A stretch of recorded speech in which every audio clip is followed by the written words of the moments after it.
600 साल पहले से दुनिया के 3 इब्राहिमी मज़ाहब जो हैं वो इस बात पर हमेशा से गुफ्तगू करते चले आ रहे हैं कि इस कायनात ने एक दिन खत्म हो जाना है और बहुत बुरी तरह से इसके ऊपर एक वक्त आएगा कि जिसे हम आखिरत का वक्त कहते हैं, जो कुमुस्सा कहते हैं, वो कुमुस्सा कहते हैं, वो वक्त, वो घड़ी, वो जैसे अल्लाह कहता है जिस वक्त जल्जले आ जाएंगे, पहाड़ चलने लग जाएंगे, जमीन बोझ उतार देगी, अपने निकाल के बाहर फेंक देगी, क्या कुछ नक्शे अल्लाह तबारक तआला ने उस वक्त के, मैं क़यामत की बात नहीं कर रहा, लेकिन उससे पहले यहूदी हो, ईसाई हो या मुसलमान हो, वो तीनों एक चीज के ऊपर मुत्तफिक हैं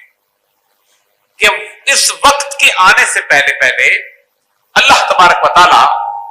इस कायनात को अमन और सुकून से भर देगा।